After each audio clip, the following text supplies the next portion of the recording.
This morning we heard from the CIO from the city of Riverside, who gave us a perspective from the government sector. Now we're going to hear from a CIO from business, actually Esri's CIO.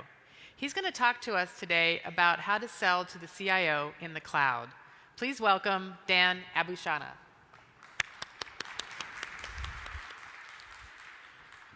Thank you, Linda. I'd like to introduce you to two hypothetical CIOs, the CIO of hope and the CIO of fear. Who is the CIO of hope? For him, CIO means Chief Innovation Officer. IT means innovation and transformation. He enables the business by providing value-added services. And both he and his business partners, business colleagues, look at IT as providing a competitive advantage.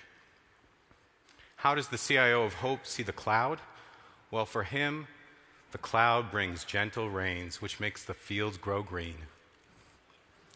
With SaaS vendors as his partner, he can bring solutions to his business with innovation, agility, and speed. Who's the CIO of fear? This guy is the CIO. CIO for him means career is over. He's running a commodity business, and we all know the cost pressures that a commodity business faces. He worries about quotas. He's arguing about chargebacks with his colleagues. And you can bet this guy talks about security a lot. How does this guy look at the cloud? Well, for him, clouds bring devastating floods. It's all about loss of budget, loss of control, maybe loss of his job, his house, his family. The cloud is a serious threat. So who are you selling to?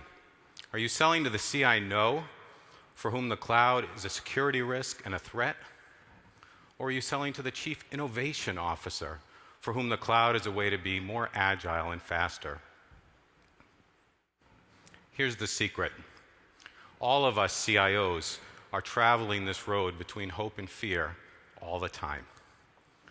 Your job in selling to me is to figure out where I am on that road and tailor your sales message accordingly. Here's a checklist you can use to help figure that out.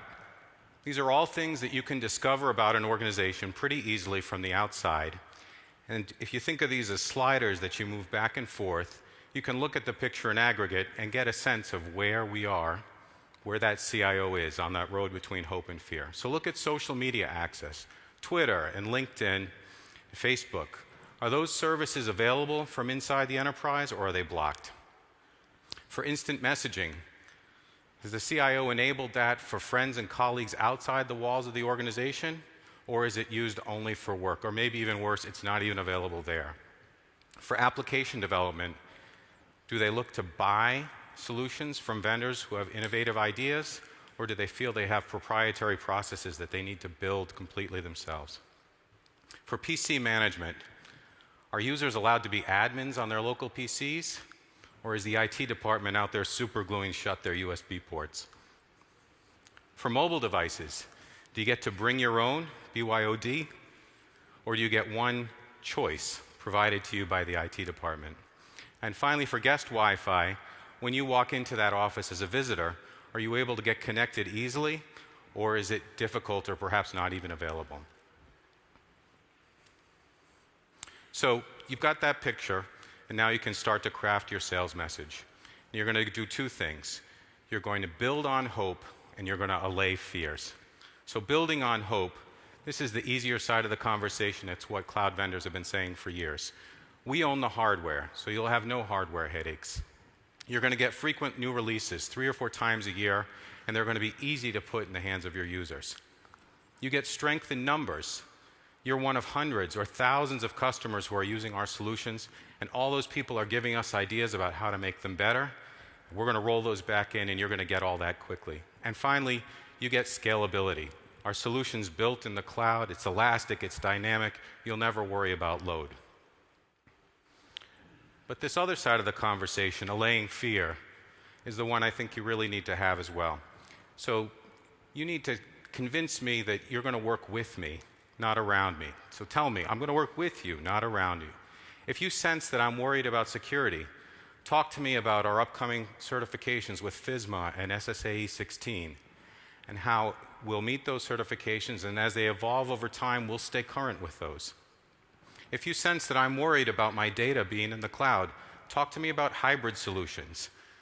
We have a solution that works both on-premise and the cloud seamlessly together, and over time I can move as I'm comfortable to the cloud. Talk to me about that. And finally, and this is really the most important message, I think, tell that CIO, you own integration. Our solutions work well, but they work better when they're tightly coupled to rich data from inside your enterprise. And you, Mr. CIO, have the best handle on where that data lives and how to best leverage it. With this combined message of building on hope and allaying fears, you can meet that CIO no matter where he or she is on the road between hope and fear. Incidentally, and I'm not making this up, halfway on the road between Hope, Arkansas and Cape Fear, North Carolina, you'll find the town of Moody, Alabama. Thank you very much.